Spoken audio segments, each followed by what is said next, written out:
Buenas tardes. Primero que nada quiero agradecer a la organización por invitarme a esta Bienal esta tarde a conversar con ustedes.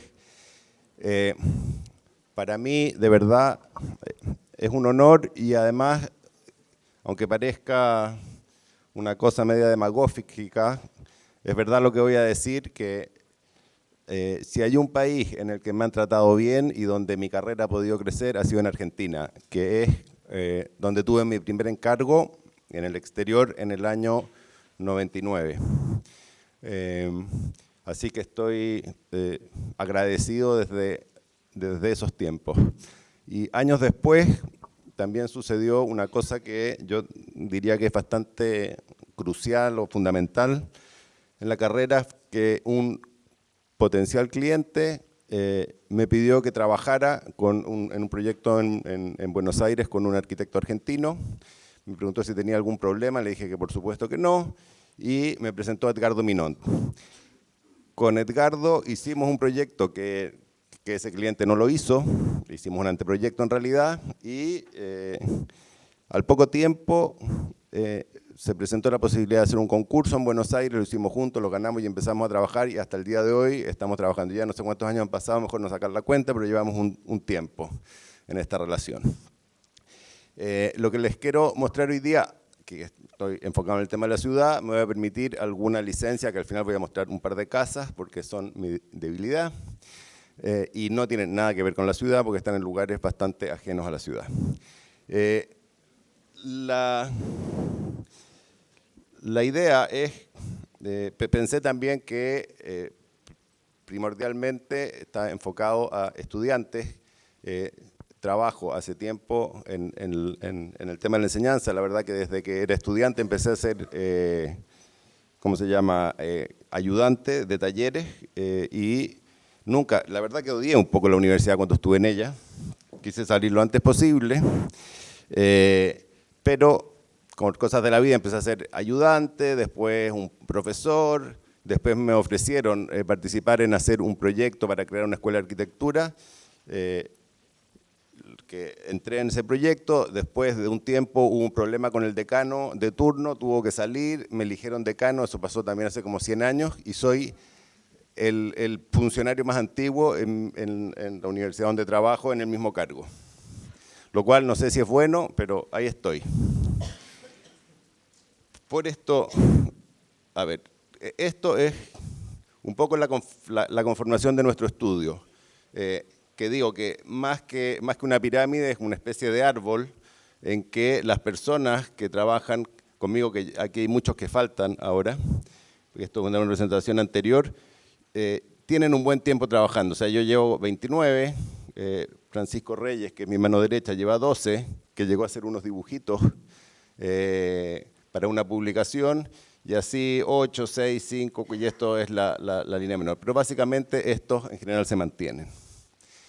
Este era el estudio hasta hace unos 3 meses atrás, donde empezaron a vender la casa al lado de mi casa, y mi señora empezó a decirme que si no la compraba me iba a arrepentir, y dije, así un poco en chiste, dije, bueno, me traigo el estudio a la casa al lado, ya lo había tenido antes debajo de mi casa, mi propia señora me había obligado a sacar el estudio debajo de la casa, y puse un aviso por vender el estudio un día viernes, un 33% más caro que lo que había comprado, y me lo compraron el lunes, así que no me quedó otra que venderlo. Y ahora volvimos todos al subterráneo transitoriamente, botamos la casa vecina y estamos trabajando como hace 7 años atrás. ¿Qué hacemos? Hacemos lo que nos encargan. O sea, yo igual, es un comentario constructivo respecto a esta o cualquier convocatoria, cuando creemos que nosotros de alguna manera podemos decidir cómo va a ser la ciudad o qué sé yo creo que es una mentira. Somos parte de un engranaje mucho más grande y hacemos lo que podemos en el momento que podemos. Mi única recomendación es tratar de hacer bien y lo más responsablemente posible el encargo que sea. Creo que no hay encargos buenos, encargos malos, no creo que las inmobiliarias sean el demonio. ni que el Estado sea un pan de Dios tampoco. O sea, que creo que de alguna manera tenemos que responder de manera ágil, con una respuesta que sea eficiente y que sea que pueda perdurar en el tiempo, o que si no, de verdad la pensemos como algo efímero, que también es una alternativa posible. Entonces hacemos desde cosas muy pequeñitas hasta otras cosas que son un poco más grandes. Hoy día, o no hoy día, pero esto hace un tiempo también, estamos trabajando en distintas partes, y en esas distintas partes la manera de hacerlo no es tener una oficina inmensa, somos aproximadamente 10 personas, sino tener una oficina pequeña que tiene socios estratégicos en distintos lugares. Algunos de ellos con más tiempo, otros con menos. Pero básicamente el más importante es Edgardo Minón en Buenos Aires. También en Buenos Aires con Edgardo también a veces nos asociamos con Germán Hauser, hemos hecho un par de proyectos. A veces en Chile me asocio con ex colaboradores de mi oficina cuando no tengo escala y tengo mucho trabajo. Y después en otros países que estamos trabajando, obviamente hay que tener un socio porque si no, no se puede hacer.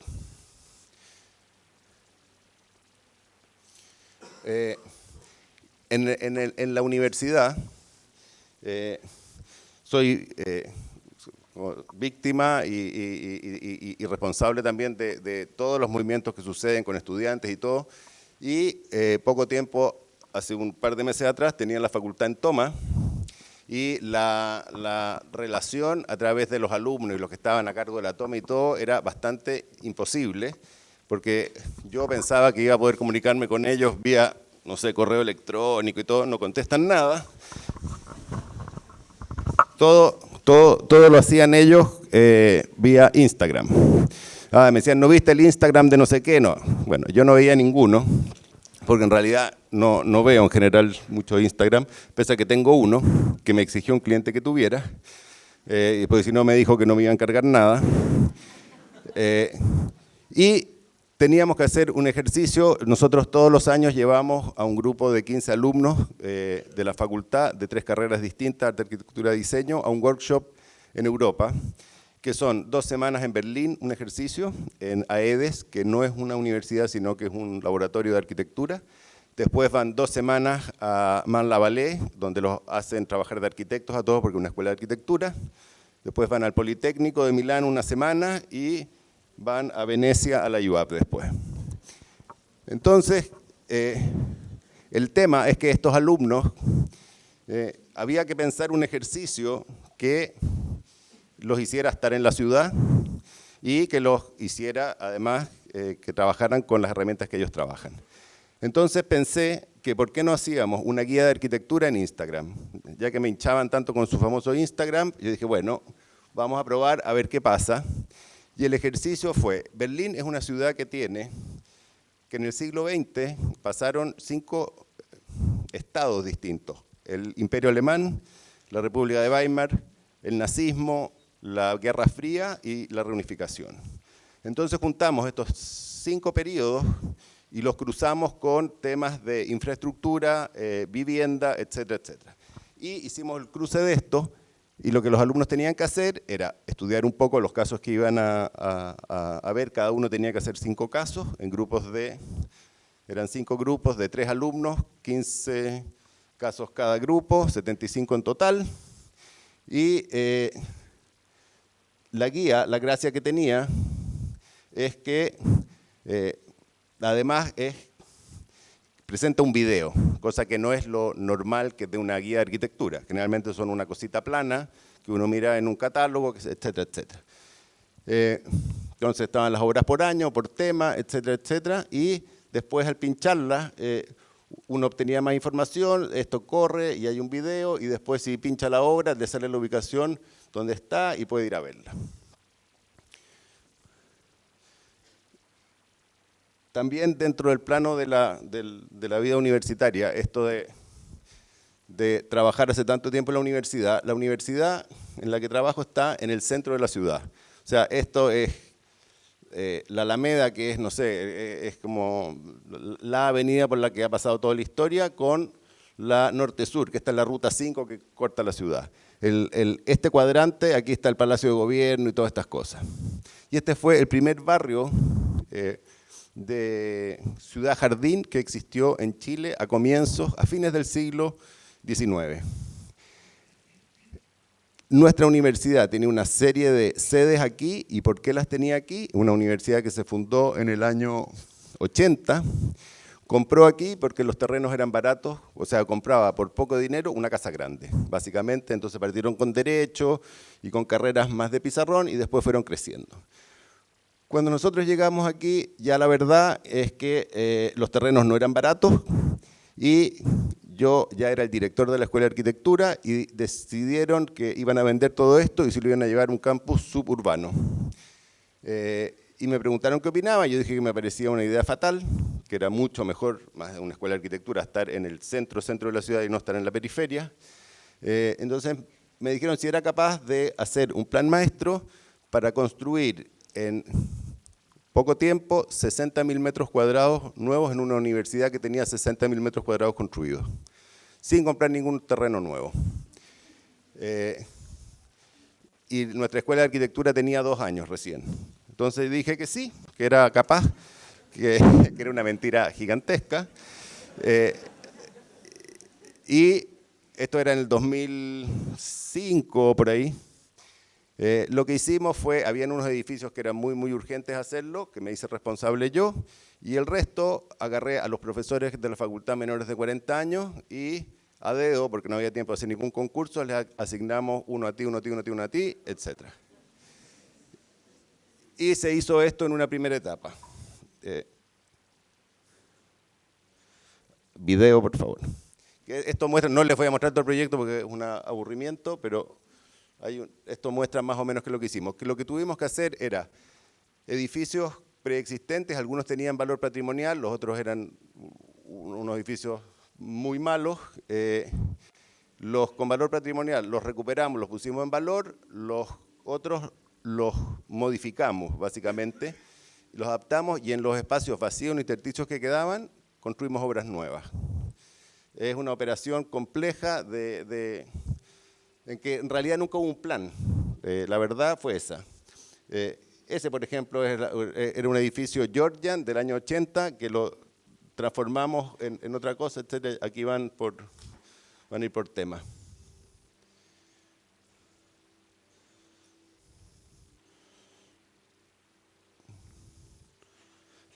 Este es uno de los últimos que se hizo, que es un edificio solo de salas de clase, en un terreno que era un vacío, o sea, no había terreno ahí existente. Usamos todas las cubiertas de los edificios. Este era el Georgian, que le sacamos el techo, le pusimos ahí arriba la biblioteca y le pusimos una serie de cosas verticales acá para que pareciera que era otra cosa, no se sabe lo que es en realidad. Esta es la biblioteca. Esto es una casa donde funciona la parte de la Escuela de Psicología que está recuperada por dentro. O sea, cada vez que había uno así lo recuperábamos. Estos eran edificios horribles que los tapamos con un revestimiento translúcido y todo y construimos una barra de aulas entre ellos.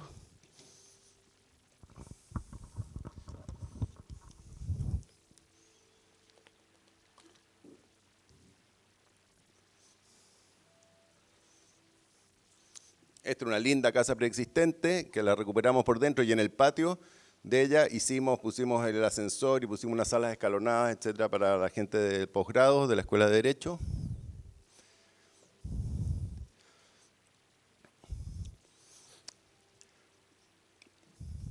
Esta es la biblioteca que era en un sitio pegado a un edificio que teníamos. Esta fue una obra posterior a las del 2005, esta es del 2010.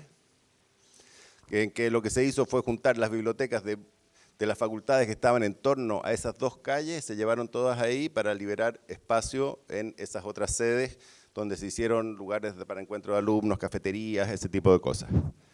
¿Se oye algo atrás o no? ¿Todo mal?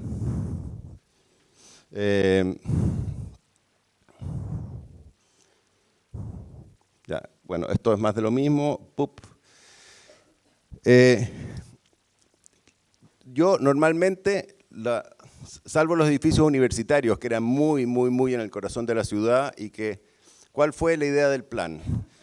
Como decía, recuperar lo existente, poner en valor lo que tenía valor y trabajar en los intersticios. Y excavar en los centros de los terrenos, donde generalmente habían patios, y hacer salas hacia abajo, auditorios y ese tipo de cosas, y utilizar los techos de los edificios como lugares de extensión de los alumnos, porque se quejaban en un campus tan urbano de falta de espacio, de patios, ese tipo de cosas. Este es otro mundo que fue, también hace tiempo atrás, año 2012, la primera vez que me encargaron un edificio de oficinas para venderlo. Normalmente, ¿qué encargos había tenido? Estas cosas universitarias, que es un poco como trabajar para el Estado, que tiene como unos recursos que uno no sabe dónde salen, pero siempre hay. Y alguien paga la cuenta. Y esto eran unos tipos que no tenían recursos, muy jóvenes, que se compraron un lote, que la única gracia que tenía, que era un lote más o menos ancho, pero con unas restricciones muy grandes de distanciamiento a los vecinos. Entonces se podía hacer un edificio solo de 14 plantas, pero por la separación tenía un poco la proporción de una pequeña torre. Y para acentuarla lo que hicimos fue hacerle como una buña ahí, que en realidad esto no son dos cosas, sino que es una sola con un truco ahí en la esquina. Era tan pequeño que, piensen nada más lo que es el tamaño de la escala. Esto es nada, no me acuerdo cuánto, pero nada el espacio. Que la estructura del edificio es la fachada del edificio. Y el material con que está construido, el material de terminación, que era hormigón. Entonces, ¿cuál era la gracia máxima que podíamos darle? Que hacia el poniente le podíamos poner un poquito más de elementos, de tal manera de atenuar el sol que entraba por ahí. Y hacia el otro lado lo que hacíamos era que íbamos con el cristal de la ventana, que no es un muro cortina, sino que van de cielo a piso cada uno, y lo poniendo como en zigzag. Entonces en el piso siguiente este zigzag iba a ir en la otra dirección, y esto iba a provocar un juego con las luces de los reflejos del sol, que supuestamente era como la arquitectura, lo que podíamos hacer como arquitectos. Esto podía estar o no estar, o sea, o es piso completo o un tercio y dos tercios. Maquetas, etcétera, etcétera. Y finalmente el edificio construido. Y cuando hacen los edificios, cuando los construyen, les ponen por fuera los andamios, y los andamios le ponen una malla para que no salga polvo, etcétera, etcétera. Y cuando sacaron el andamio nos dimos cuenta que los vidrios estaban todos puestos tic-tac-tac, que no habían hecho el zig-zag. Que era obvio, todo nuestro proyecto era eso, zig-zag y zig-zag al otro lado. Y yo ingenuamente le digo al inversionista, le digo, viejo, le dije, sorry, yo soy el arquitecto, o sea, respétame. Aquí están los planos, piso 1 dice una cosa, piso 2 dice la otra, piso 3 dice la otra. Dijo, los tipos no miraron el plano. Y me dijo, bueno, tú tampoco miraste cómo lo estaban poniendo. Así que, ahí está.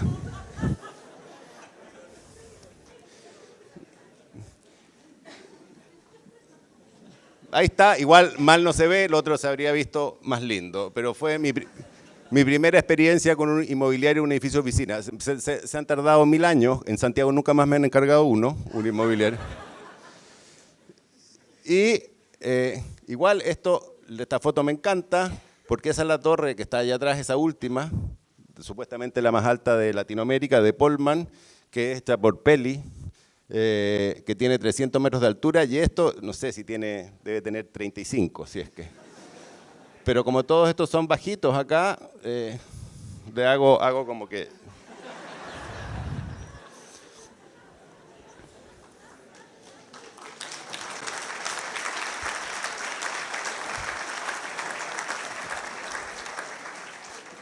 El edificio era tan, o sea, los clientes eran tan tacaños, el presupuesto era tan escuálido, que el hall de acceso mide 2,60 metros de alto. Y como era tan bajo, hicimos una foto con perspectiva, que está retroiluminada. Pero son tan tacaños, yo tuve mi estudio aquí 3 años, que no prenden la luz para no consumir. Así que esto solo se ve el día que hicimos la foto. O yo, que cuando entraba, porque me fui de este edificio, cuando entraba le decía al portero, oye, prende la luz, por favor. Y el tipo la aprendía por un rato. Bueno, hace también muchos años atrás, me encargaron un proyecto, o sea, era la época en que no existía el mail, existían los fax. Y tiene que haber sido cerca del 2002 por ahí. Yo estaba en mi casa, que era mi estudio, pero todavía no tenía subterráneo. Era el estudio, era en el comedor, que era de día estudio, de noche comedor, etc. Y estaba con unos amigos y empieza a sonar un fax como a las 2 de la mañana. Y yo en broma dije, solo puede ser un chino. Yo no conocía ningún chino. Y era una invitación de Arata Isozaki para hacer un proyecto de unas casas para una exposición de arquitectura en China, que se tardaron 10 años en hacerlas, pero ya están finalmente, etcétera, etcétera. No las voy a mostrar, así que no se preocupen. Y dije, lo pasé tan mal en China, porque era todo tan distinto en ese tiempo, que dije, no vuelvo a China a menos que sea por un edificio.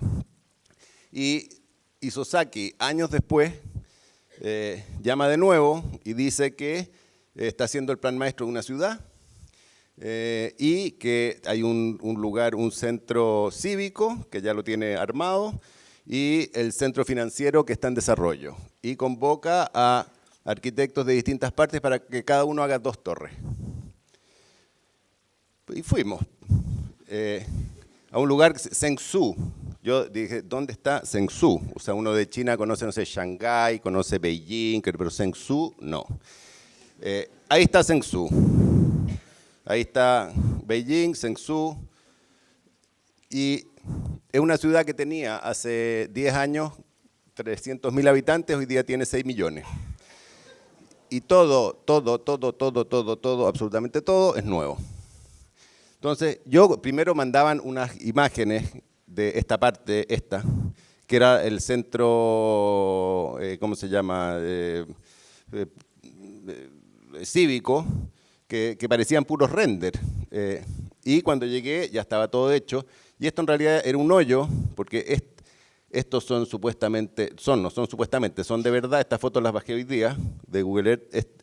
De esto uno se va en bote a esta otra cosa que está acá. A la parte financiera.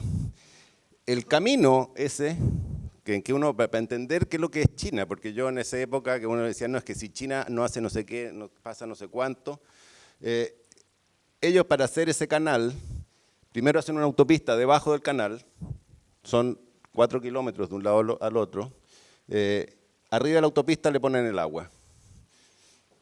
Y estas torres de construcción daban la vuelta y se perdían a la vista. Este es el centro cívico, que estaba listo, y este es el centro financiero. Y este es el lote nuestro, que después de no sé cuántos años empezaron a construir. Ahora, ¿cómo fue el encargo? El encargo es que nosotros hacíamos unas torres para el gobierno de la ciudad. Y teníamos que ir a presentarlas, y teníamos, no sé, 15 minutos para presentar. Y como habían arquitectos de distintas partes, era como un concurso modelos, de esos concursos de belleza, que dicen, ya ahora viene Miss América, y sale una tutut. Y estaban estos chinos con una mesa así gigantesca, con tipos que están en primera línea, otros que están en segunda línea, y unos que están en tercera, que esos no opinan nada. Y entonces yo era el arquitecto from Chile. Y después de hacer el encargo, etcétera, etcétera, esos edificios se licitan en el mercado chino, que uno no sabe cuán público o privado es.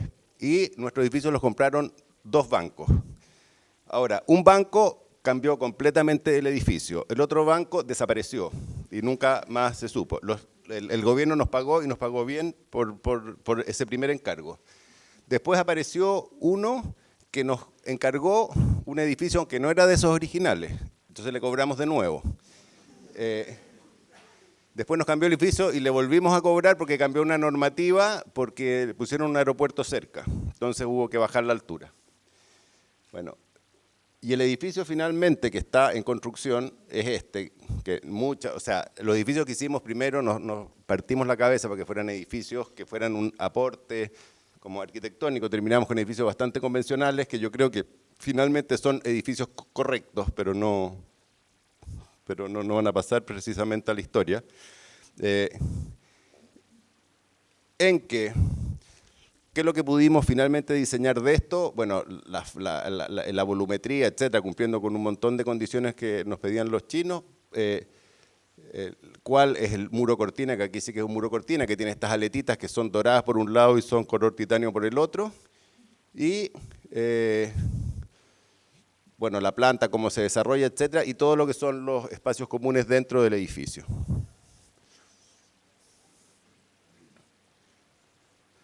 Que no ha sido fácil hacer todo esto.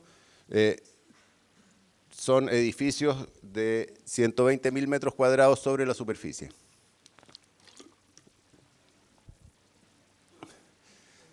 Un número. Ahora, este es el nivel, de arriba del Zócalo, donde está esta vista a este lago artificial que están haciendo, etcétera, etcétera. Que no voy a entrar en detalle, lo muestro un poco para entender los contextos, lo raros que son. No hay flujo de vehículos en el piso de acceso y todo. Aquí los vehículos que andan son autónomos. Que yo cuando empezaron a hacer esto, creía que era, o sea, que los chinos me estaban tomando el pelo, pero ya existen. O sea, uno se sube una cosita que te lleva de un lugar a otro y que no se choque y ta. Que ahora suena bastante normal. Hace 10 años que empezamos nos parecía que era ficción. Bueno, ahí estamos. Mucho dorado, mucha madera y mucho blanco finalmente. Y ahí son las 10.000 plantas. Y esto es una cosa divertida que son exigencias de los chinos, es regular lighting del edificio, economic, con todo apagado, solo con las luces de adentro del edificio, que es lo normal, y esto era festive, que van cambiando de color. Bueno, esto fue después. Yo primero hice con Edgardo en Buenos Aires el edificio que mostró Edgardo de Soda House, porque ningún chileno nunca me había encargado un edificio de vivienda en la ciudad. Y después de ver ese me encargaron este, que es un edificio, en realidad que está en un cerro, que me salto las plantas, voy a partir al revés. Este es un cerro que está muy central en la ciudad, que está hecho básicamente de casas, bastante bonitas algunos, como esa que está ahí, por ejemplo, y hay muchas, y algunos edificios bastante feos como este. Y lo que nosotros quisimos hacer era hacer un edificio que tuviera un poco el grano y la diversidad que da esto, en lugar de tener una cosa así plana y todo regular como las que están acá al frente. Son solo 6 departamentos, de 2 pisos de altura cada uno, con unas terrazas, con unos voladizos de terrazas muy grandes. O sea, pensamos que la gente que quiere vivir ahí, porque es un lugar muy tranquilo además, iba a estar dispuesta a pagar más, se vendieron bastante caros, por tener una condición más de vivienda que de ¿cómo se llama?, que de departamento. Entonces que son los de más arriba, tienen la terraza acá, tienen terraza por atrás, los 2 pisos y tienen todavía en el techo terraza y piscina. Y los de abajo, que son estos 2 pisos, tienen un balcón que es la habitación principal y luego una gran terraza que es la extensión de la parte pública del departamento.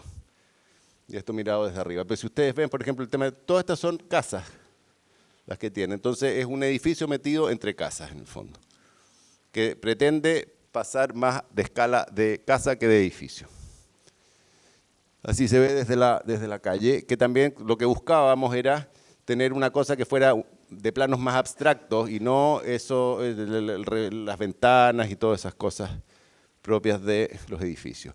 Lo hicimos también con materiales bastante económicos, pero no por ahorrar, sino que porque nos parecía que era bonito tener este contraste entre esta cosa que pretendía imitar madera, que no es madera, y elementos de cemento y hormigón a la vista. Este es un proyecto en Montevideo que estamos terminando con Edgardo, que es un plan bastante interesante de puesta en valor del centro de Montevideo.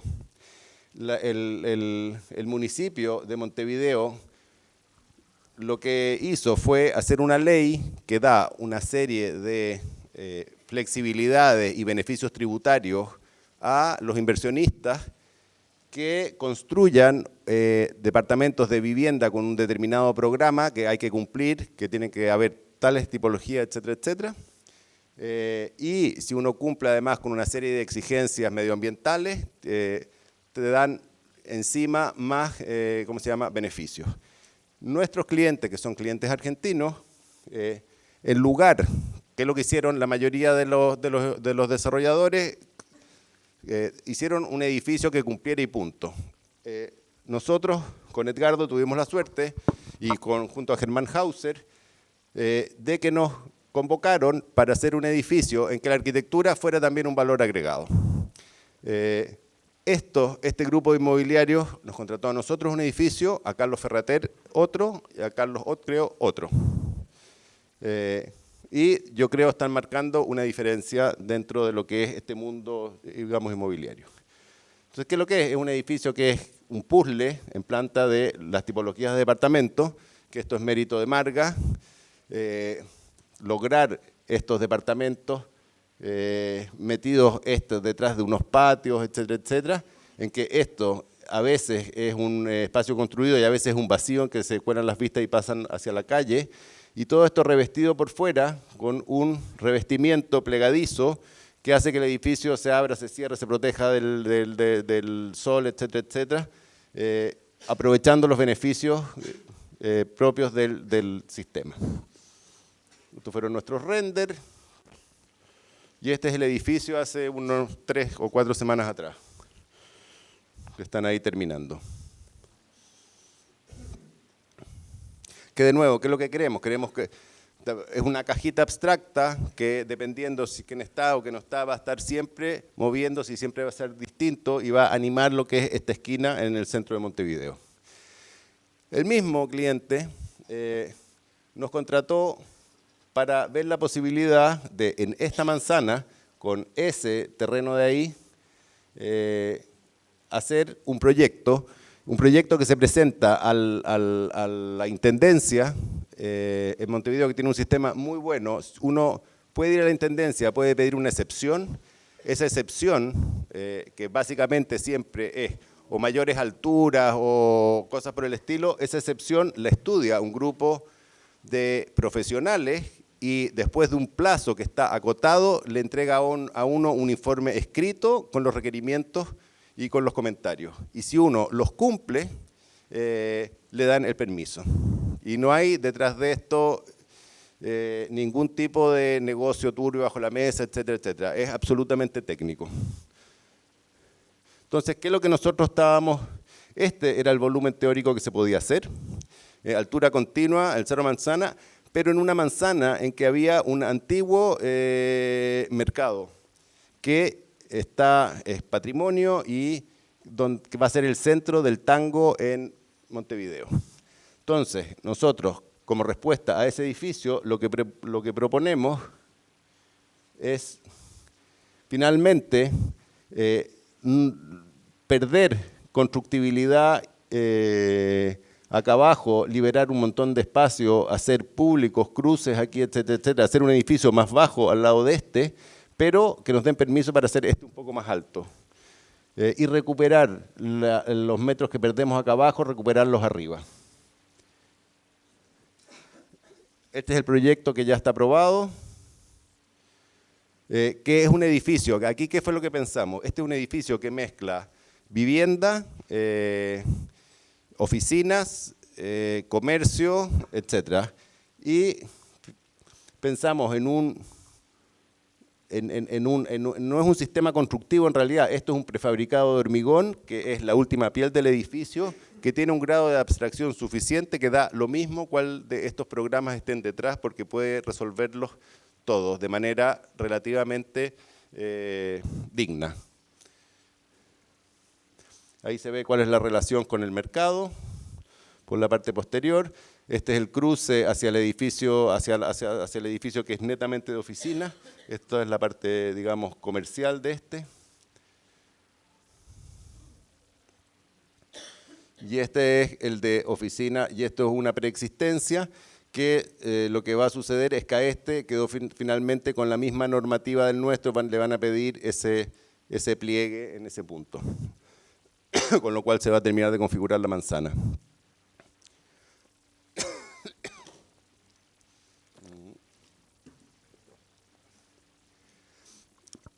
Este es un proyecto que empecé a trabajar en el 2014, estamos en el 2019, me lo van a recibir supuestamente la próxima semana.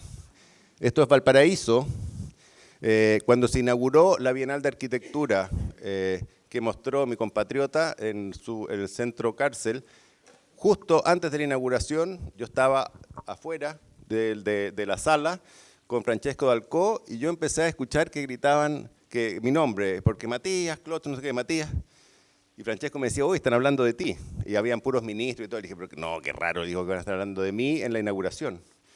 Y era un grupo que se había subido al escenario con una pancarta roja así larga, de todo largo el escenario, levantándola así, que decía, fuera mafias inmobiliarias, muerte a Matías Klotz.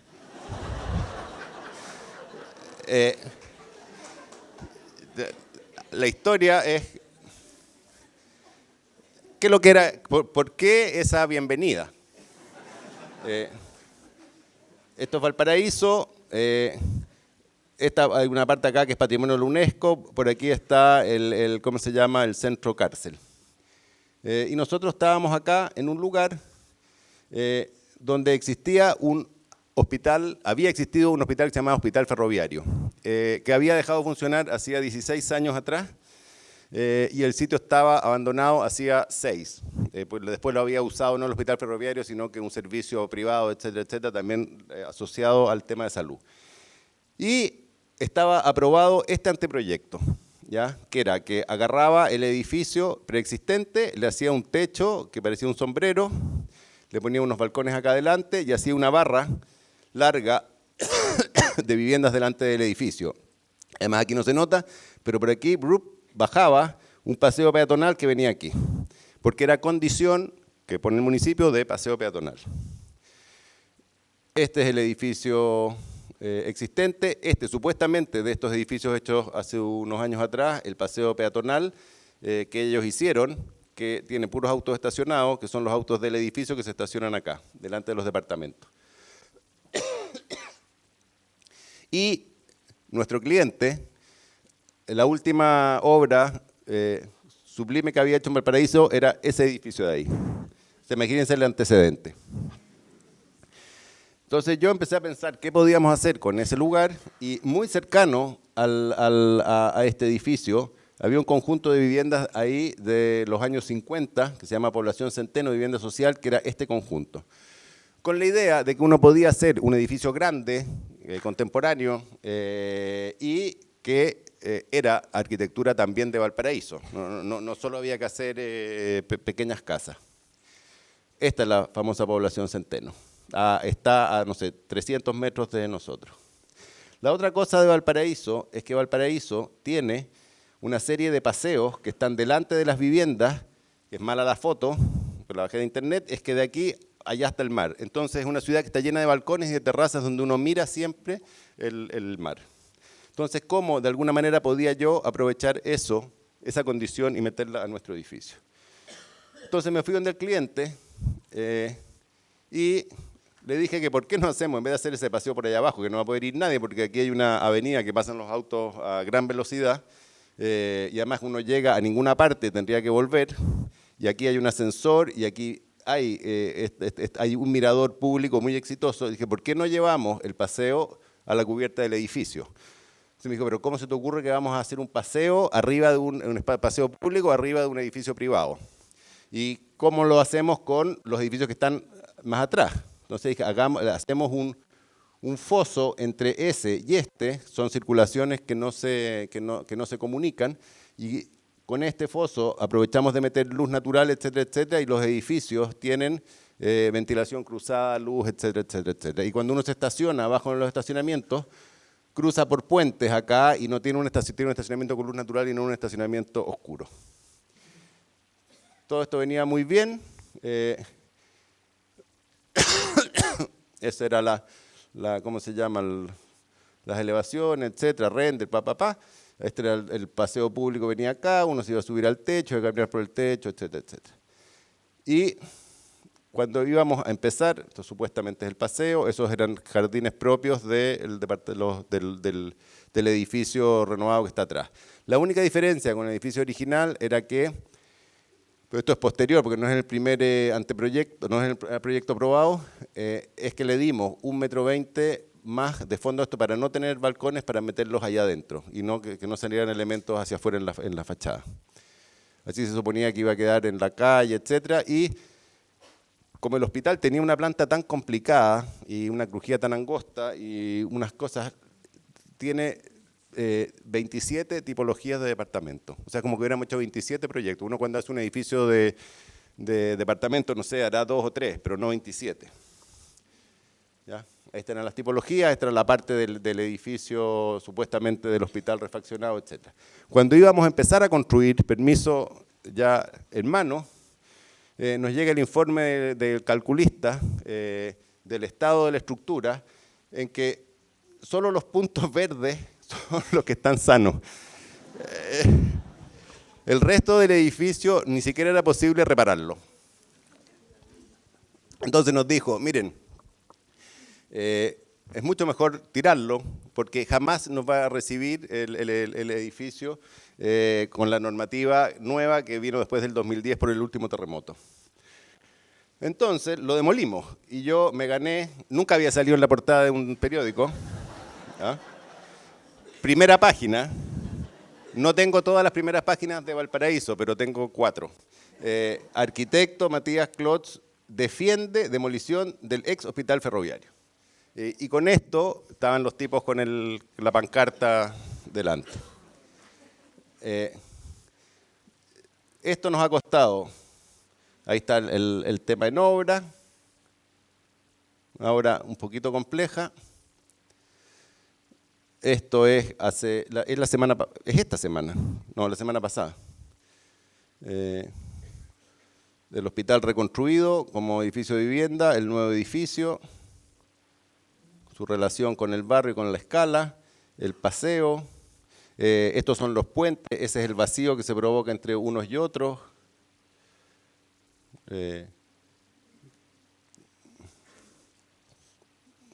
Y esta es la parte ¿cómo se llama? Del edificio del hospital por dentro, las circulaciones de él.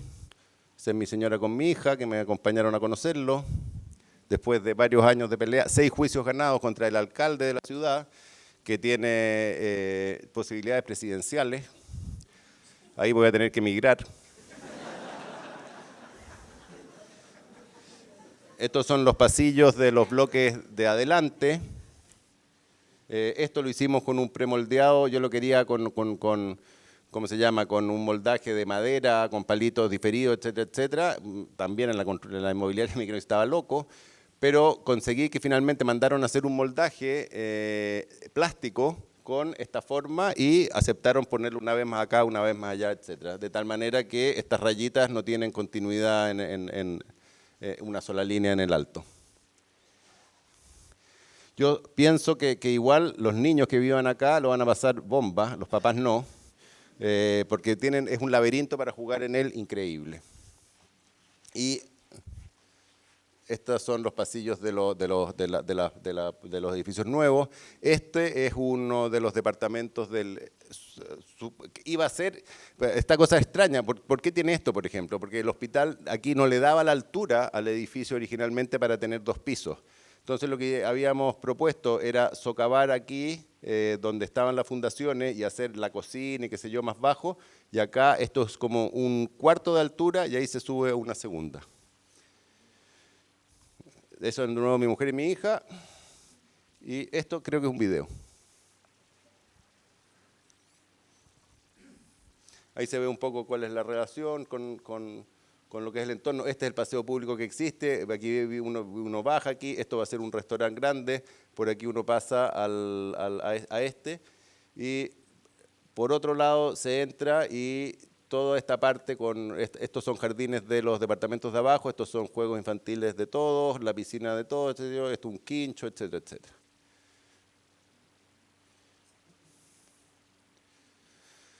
Después, esto es una propuesta que a veces pierdo Entre juicio y juicio, a veces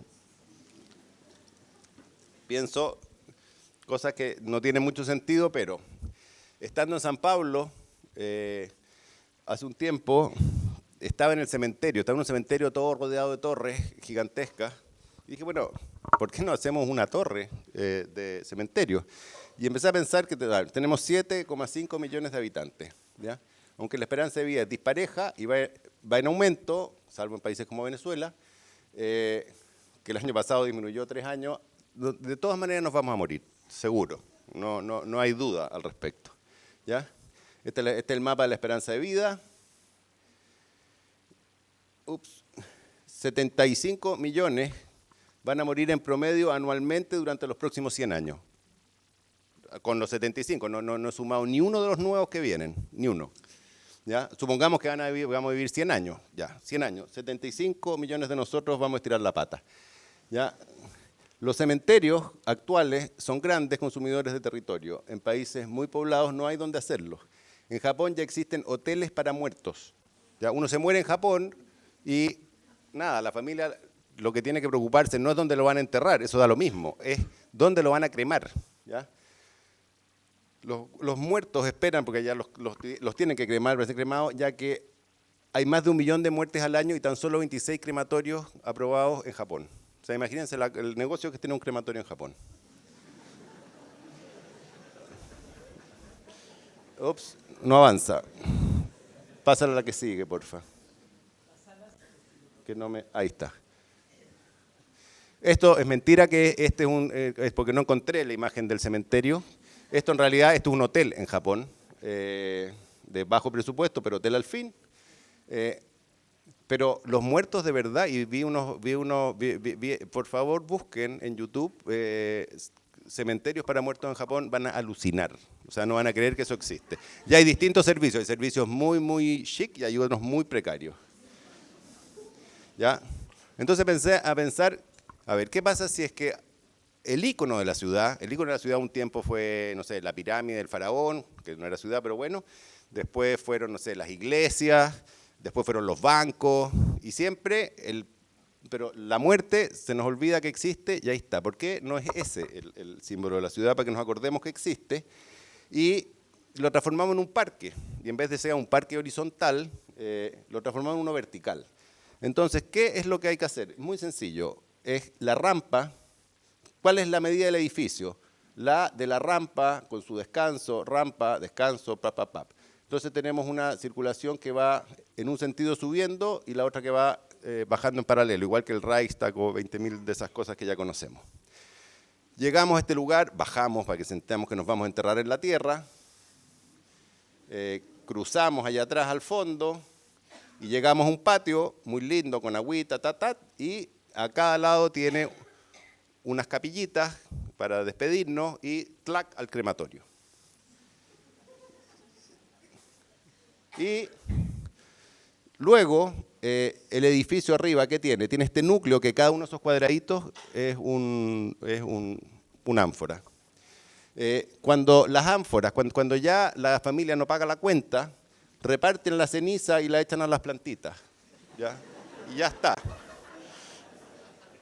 Pero en serio, si no sería lindo venir acá. Y en una manzana, un cementerio ocupa hectáreas. O sea, en 100%, en 10.000 metros cuadrados, caben, no me acuerdo, ahora voy a mentir, pero caben hartos, ¿ya? De estos no hay que construir tantos, ¿ya? En serio. Sería lindísimo, lindísimo, lindísimo. Y en el techo hay religiones que a uno no lo pueden enterrar, meter en un nicho, uno tiene que estar en conexión con el cielo. No hay problema. También tenemos...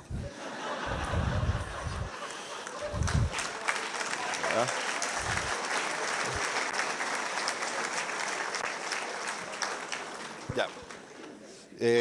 Gracias. Falta poco, no se preocupen.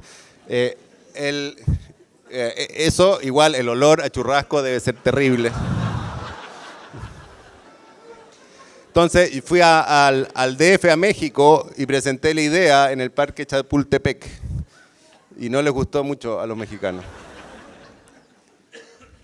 Pero yo creo que queda bastante bien. Ya, ahora muy rápidamente, si terminamos o... ¿Estoy pasadísimo? Me quedan solo dos cosas muy pequeñas.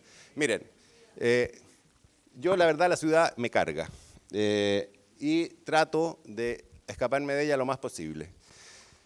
¿Qué es lo que hacemos como actividad? Que digo mentira, o sea, mentira, mi verdadera actividad es ser arquitecto, pero yo le tomo el pelo a mis clientes y le digo que en realidad yo soy marinero, soy navegante y que la arquitectura es mi hobby. Y trato de estar la mayor parte del tiempo navegando y además meto a toda mi familia y la subo a navegar. Cosa que me odian en cierto grado.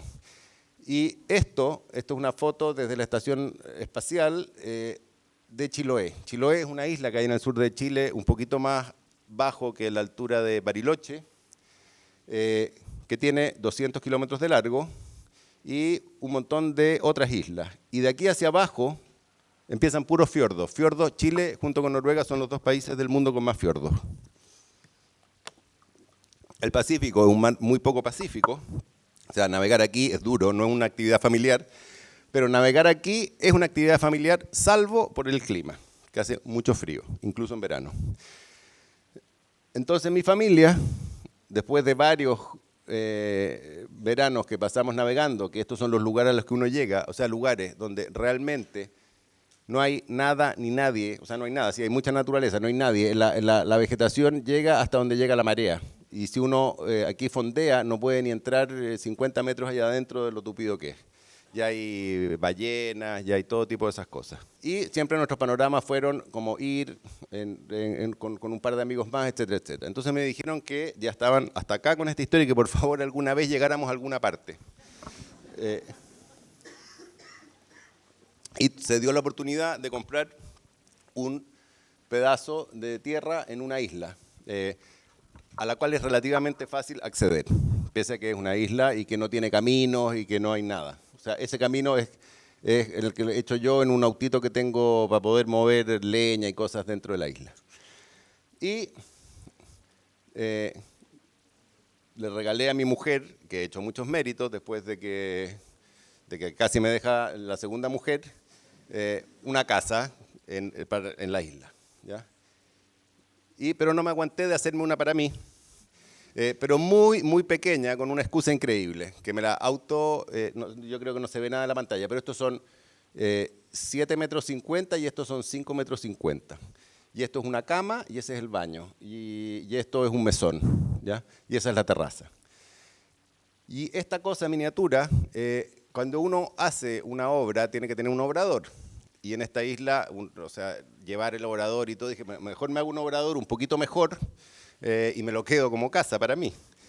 Y la verdad que hicieron un obrador al lado de esto para hacer esto, pero esto es la maqueta de la casa grande, la maqueta en el sentido constructiva. Este lugar de verdad que es inaccesible y aquí me preocupé de explicar cómo quería que lo hiciera, porque hay unos planos que son bastante... O sea, que los carpinteros de acá en realidad no son carpinteros, son unos tipos que trabajan con motosierra, esa es la herramienta más fina que ocupan. O sea, no tienen nada que ver con los carpinteros uruguayos, que son todos súper sofisticados, estos son el polo opuesto. Y me dice esto, que la ley lo que dice es que tengo que estar a 8 pasos de la marea más alta, y conté de aquí, conté 1, 2, 3, 4, 5, 6, 7, 8, que hasta ahí llega el mar y ahí la puse. El cambio climático no me tiene tan preocupado. Bueno, y esto es lo que hicimos, que es, repito, la maqueta de lo otro, y en realidad lo otro es totalmente innecesario, porque aquí uno vive, o sea, en 5 por 7,50 puede pasar las mejores vacaciones que hay. Y este era mi sueño. Ahí son mis patas y ahí está otro señor que es un peladito, se le ve ahí la cabeza. Esto es un video. No, perdón. Es un video. Es nada más que para así de tranquilo es el lugar.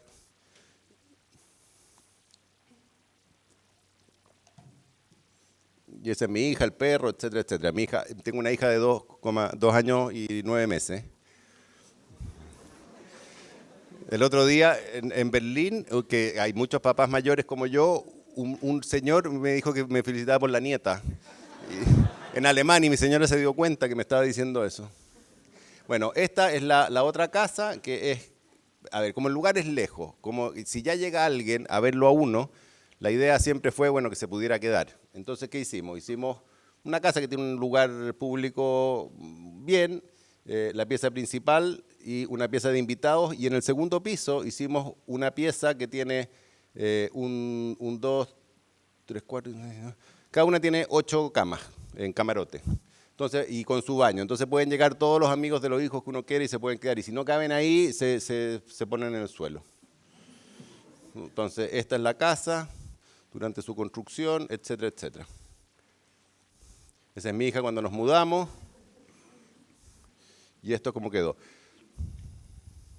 Que es una casa de verdad básica, básica, básica. Las casas de madera, lo más lindo de las casas de madera son la estructura. Lo más triste es cuando uno las empieza a forrar y la tapa. Entonces, como yo quería que todo esto se viera por dentro, porque todo el mundo me dice, ¿y dónde está la aislación? Es como frase de Instagram, como que te pillé, no le pusiste aislación. Tiene el primer forro, después tiene la aislación y tiene un segundo forro.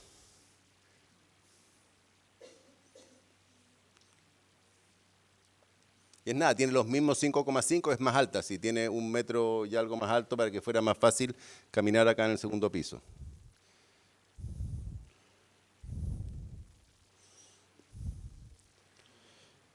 Ups. Es más de lo mismo, más de lo mismo, más de lo mismo. Esto está bueno. Este es el lugar, estos son las camas. Cama, cama, cama, cama. Ahora igual mis hijos no tienen ventana, tienen una ventana pequeñita por ahí atrás, pero les da una luz horrible, así que se levantan tempranísimo. Que es un truco. No lo hice a propósito, pero no les voy a poner, pero no voy a tapar ese tragaluz ni muerto. Ya, esto me lo voy a saltar porque quiero, esto es la versión en miniatura de democratizar esta historia, que es un encargo, lo voy a mostrar rápido. Esta es la planta de un barco. Ya, en estos muy pocos metros, porque esto debe tener, no sé, 350 por no sé cuánto, duermen 1, 2, 3, 4, 5, 6, y aquí 7 y 8 personas. Y en esto nosotros nos pasamos a veces 3 semanas arriba, casi sin desembarcar porque no hay dónde bajarse. Entonces me pidió una empresa que hace prefabricados, a mí y a Felipe Asadi, que cada uno diseñara un módulo tiene 3,50 de ancho por 7,50 de largo, que se pudiera montar en cualquier parte. ¿Y cuál es la idea de esta empresa? Esto o lo venden, pero lo venden muy caro, o lo arriendan. Y lo arriendan por un valor que es 10.000 pesos diarios, son como $15 diarios, pero uno lo tiene que arrendar mínimo por 1 año y se lo puede poner en cualquier parte. Y pensé en el bote, en el barco. O sea, ¿qué es lo que hay? Hay un baño, lo más apretado posible, que le da alrededor el lugar para cocinar. Esto, ¿de qué sirve? Esto se levantan y ahí uno guarda las cosas abajo, igual que en un barco, y aquí puede dormir uno y aquí otro. Y aquí pueden dormir 2, e incluso aquí se le puede poner un doble camarote y pueden dormir 4. O sea, puedo llegar al estándar que tenía el barco. ¿Ya? Y tiene unas terracitas afuera que son la extensión del lugar y se puede poner supuestamente en cualquier parte. Este es un video.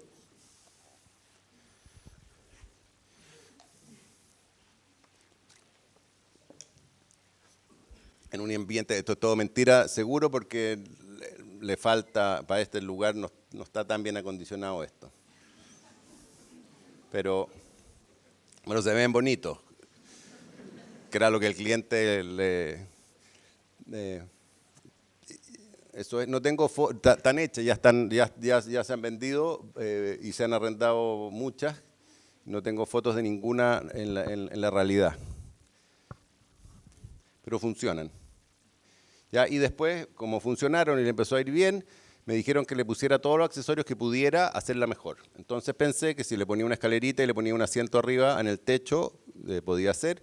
Las terrazas ya estaban, estos son unos toldos retráctiles, aquí unos ganchos para poner las bicis y hay otros para poner unas tablas en un ambiente de lugar de gente que hace surf. Y ahí está, y le puse la segunda cama allá arriba. ¿Ya? Y esta es la meta a la cual queremos. Miren, esperen.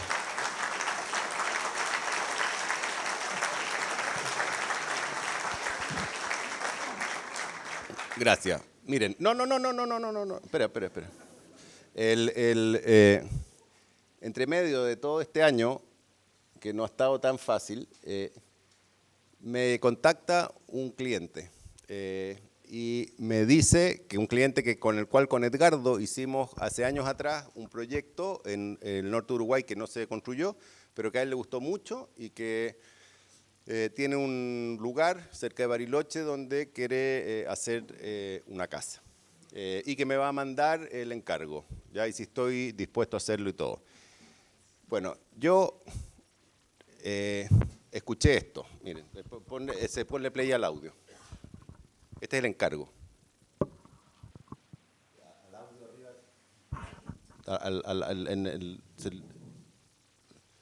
No, atrás. Mira. Donde está arriba, en la esquina. Yo lo hago. Un momento. Es muy importante. ¿Cuál es clic aquí? Acá.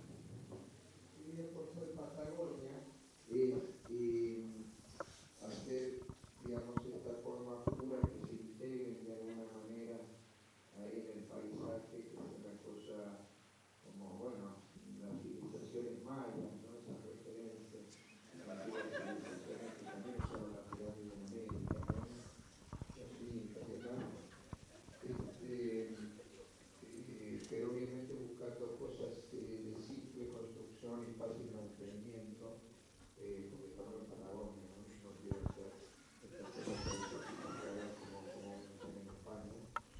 Algo simple, pero que tenga un lenguaje potente, que llame la atención, y sobre todo que cuando vos entres sea el wow, ¿viste? De todo el libro, de la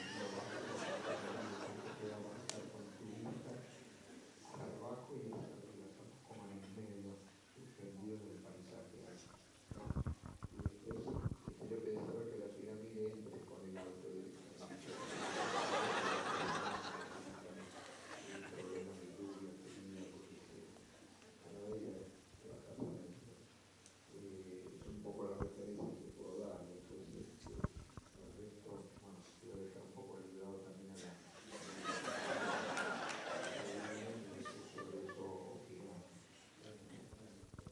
Bueno, ese fue el encargo. Entonces, después llegó un texto con un programa de interiores de 1.600 metros cuadrados. Y yo hablé con Edgardo, le dije, pero esto es una locura. No. Además, digo, ¿cómo va a ser una pirámide? No. Dije, yo no sé cómo se hacen pirámides, yo hago puros cajoncitos. Este señor se equivocó, no soy el arquitecto. Y Edgardo me animaba, me decía, no, pero probemos y todo. Yo decía, pero Edgardo, de verdad que no. Entonces, dije, yo no puedo, o sea, yo no le puedo decirle al tipo no lo hago, porque voy a quedar mal, y quizás alguna vez me podría llamar para algo que yo sí pudiera hacer. Entonces escribí una carta de honorarios un poco absurda, como la de mi oficina. Y el tipo no me dijo nada, me dijo, mira, me gustaría ver algo. No me dijo que no. Lo que yo quería es que me dijera no me dijo, te volviste loco, no.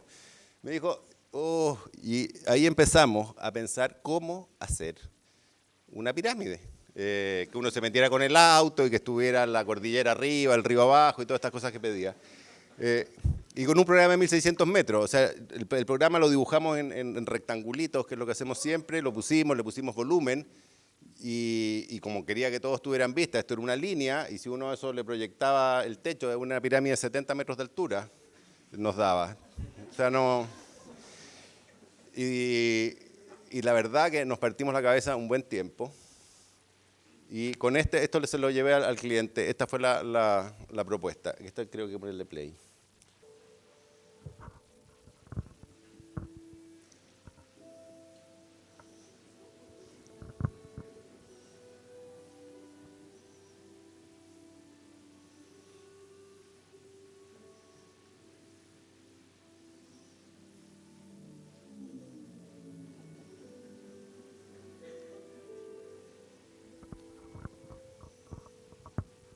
Me vi todas las películas de James Bond que había.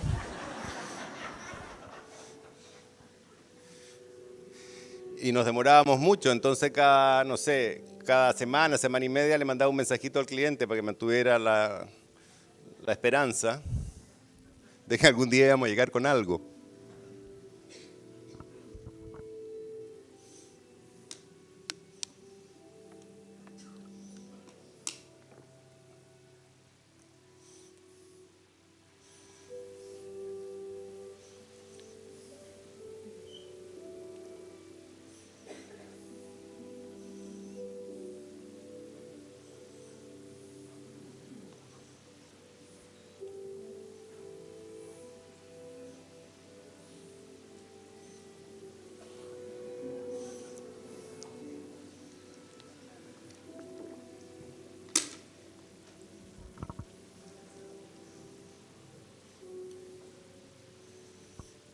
Eso es. Gracias.